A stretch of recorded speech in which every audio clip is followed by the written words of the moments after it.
Hello and welcome to the channel again. This is Sam, trying to spin to win on Swift. Well, I slept sorta okay, and my legs don't feel worse. They don't feel better either, but let's have a go at this darn iTT today. I guess the only redeeming feature is that at least I'll get to go down the glide kicker instead of up for once. Apart from that, I'm sure I'm going to bang your head against the wall. I wonder whether one headbang will do or whether I'll need to do one once per lap. Yeah, that's probably right. Because we're gonna do 10 laps of the Glasgow reverse today. I can't wait. It's going to be fun. No, Mr. FRR Race Control. It's not gonna be fun. Didn't tell you that I am.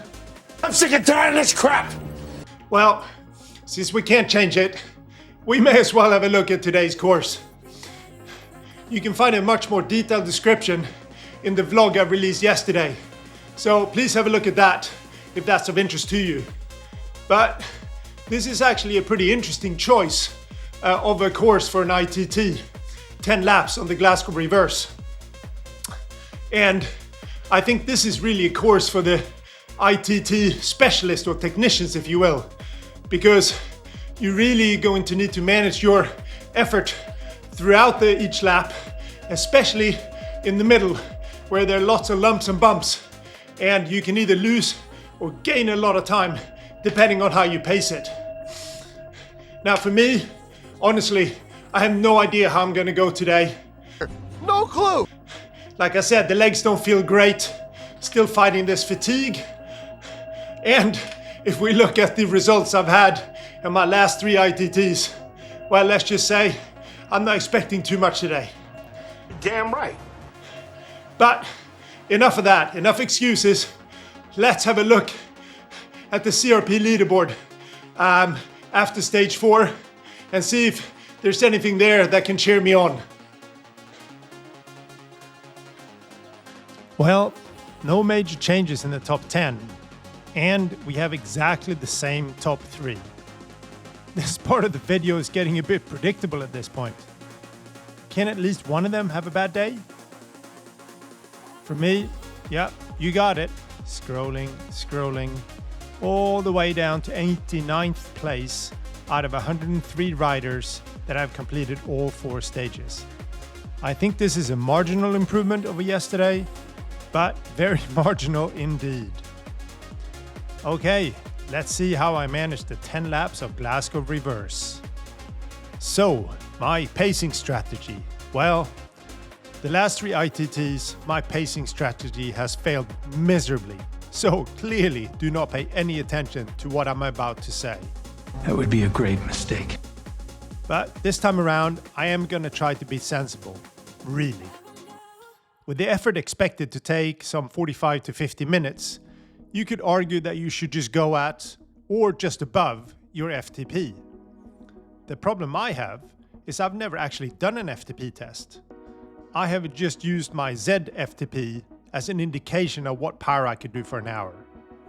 At the moment, that is estimated at 308 watts. Now, I think that's probably a bit high to begin with. Too high. And given the way I'm feeling, I think that is for sure out of reach. So, I'm gonna try for a 290, 295-ish watt target and see how I feel after the first 2 or 3 laps. If I feel okay, I may try to increase, and clearly, if I'm not feeling okay, well, the watts will drop just by themselves. Yes, they will die. Given my overall power target, I am really going to try to manage the bumps in the course as well as I can for 2 reasons. First, I think that will make a big difference in the time you'll get at the end of the day. And second, because I think I will find the constant power changes a way to lessen my boredom during the race. So I will try to push a bit more on the climbs and a bit less on the descents, and then go at or around the target on the flat. Hopefully by lap 10, I've started to get the hang of this. We have skipped forward a bit here to the start of the bumpy section on the second lap. I wanted to show you how I approached this section, but first a couple things to point out. We can see that my average watts are too high at just under 320, so I had gone off a bit too fast, as usual, but I was aware of this, and you will see that the watts do drop gradually through the rest of the race. Also pay attention to this guy, Mr. Stuart Knowles. At the moment, he's a couple seconds behind me. Now, we seem to be very similar in ability. For example, he pipped me on the line yesterday, and we always seem to be close in all of the FRR races we have done together. So let's see how this battle goes today. So, right before the start of the climb, I upped my watts slightly to increase my speed just a little, and then I tried to go up the first climb at around 5 to 6 watts per kilo. The key, however, is that I keep pushing over the top until the road goes down slightly, then have a very brief rest, push a little again on the next small bump, rest a little, push again, and then rest a little longer on the longer descent before the last climb. Push at the bottom, and then try to go up the next longer climb at around 5 watts per kilo. And important, like the first climb, push all the way until we're going down the Clyde kicker. Whee! I then rest on the descent as much as I can and have a glance at my heart rate. I wanted to keep it under 170 on the flattest sections of the course, and ideally not to go over 175 on the bumpy section. And that is the strategy I followed pretty much every time for this bumpy but very important section of the race.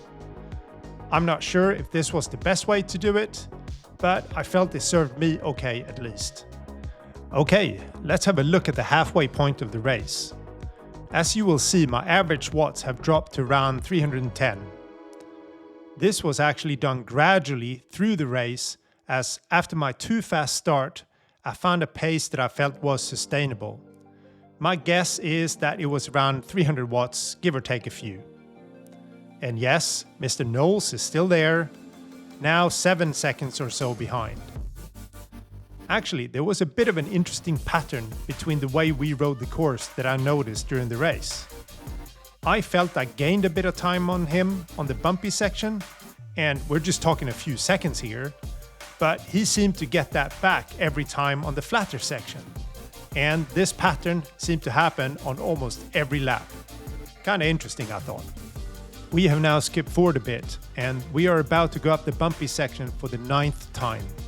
Yes, you heard that right, 9 frigging times. And I get a bit of pep talk from Mr. Rick England as he passes me. I have to say, it did actually help, since I then focused on trying to stay on his wheel, or at least keep him in sight. And at this point of the race, anything to take your mind off how your legs feel is a positive. So thanks to Rick. And my dear friend, Mr. Knowles, yup, still there, just a few seconds behind, lurking and biding his time. Okay, the last couple hundred meters of the race. My watt average is now down to just over 300, so I had clearly tired a little in the second part of the race. But I think I actually paced this one reasonably well. I think I could have kept going for a bit longer at least at this pace, and I suppose that means I should have gone a bit harder and really emptied the tank. But I'm just not experienced enough as a cyclist to know my levels and limits for these iTTs. And perhaps more importantly, we still have another 5 stages. So 10 to 15 seconds gained on this iTT would not make that much of a difference, but it would likely tire me out for no real benefit. As we approach the finish line, I glance at the rider list, and yes, Mr. Knowles is still there, a couple seconds behind, but this time around, I'll make it ashore before he can take a big bite out of me. Whew. That was a close one. A really good race, Steve.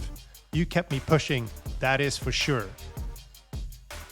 As this was an iTT, the results in the race doesn't matter per se, as we will be compared against the fastest CRP rider from all the races today. So I can't tell yet what my E-gap will be, but my guess is around 2 to 2.5 minutes.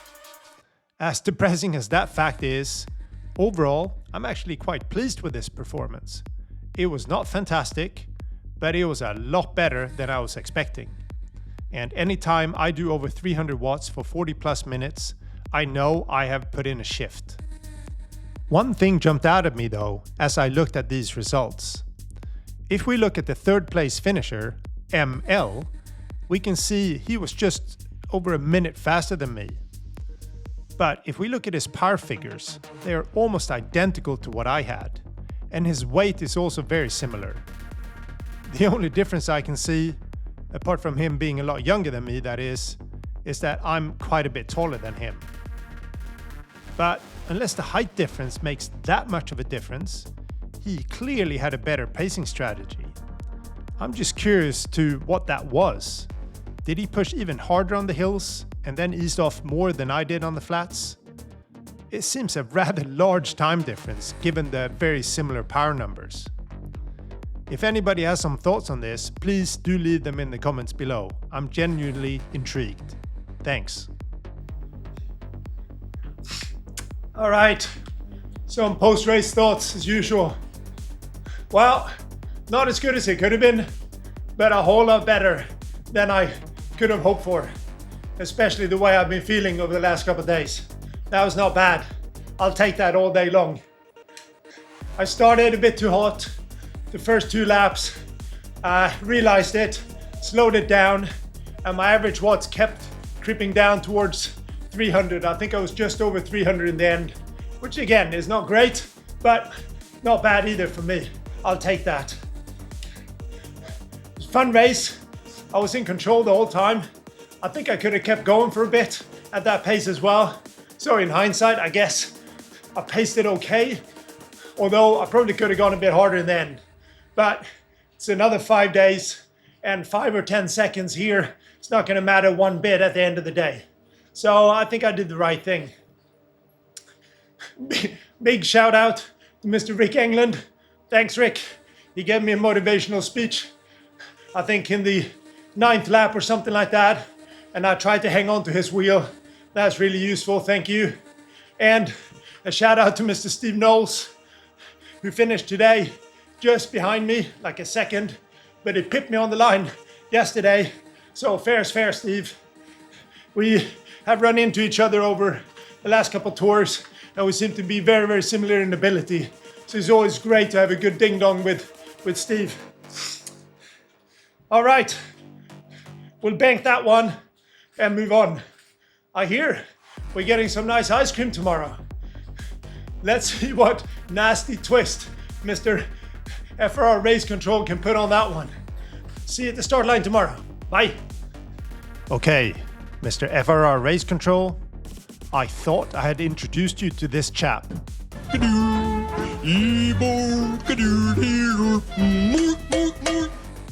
What? What do you mean? You couldn't understand what he was saying? Well, clearly you didn't learn from him, because today you're serving up a Knickerbocker. But it looks like this? No. It should look like this. Well, at least you got part of the shape right. Sort of, at least. So, the York Knickerbocker. A tasty little affair that we will face on tired legs after the individual time trial in Glasgow. In total, we will do 33 kilometers with around 525 meters of elevation, and we will actually go up the New York Com twice as the course finishes at the top of the Com on the second lap via a custom finish. This is another quite bumpy course. Yes, the New York Com does stand out, but there are a lot of other smaller steep sections that come quite frequently. In that sense, it is similar to the Harrogate course we did a few days ago, or even the Muckle Yin. But the main feature is the New York Com. The details of the climb are as follows. So it's not that long of a climb, but since it also includes a few flatter sections, the actual gradient on the climb portions is much higher. I think it even goes up to 17% in places. So this is a bit of a beast. Yet again, I had a look at an older race on Strava. And please keep in mind that we've already climbed a bit before we get to the actual com segment. But that com segment took me just under 4 minutes at 364 watt average, or around 4.6 or 4.7 watts per kilo for me. The com will of course be the main selection point, but I think there may also be a few other places that, if the front group attacks hard, people may struggle.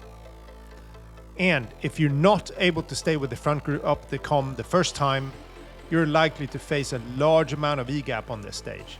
So you may actually want to consider the top of the first climb up the com as your finish line, as if you make it there with the front, you have a good chance of staying with them until the final climb up the com again. With that in mind, I would probably choose a wheel that gives you a better chance on the com, but you still do want a bit of help on the flatter sections. So the NVES 7.8 may be a good choice, or for lighter riders, I would probably even consider disc wheels. In summary, this looks a really good parkour with a bit of everything thrown in for good measure. Now, just pray your legs manage to first climb up the com okay.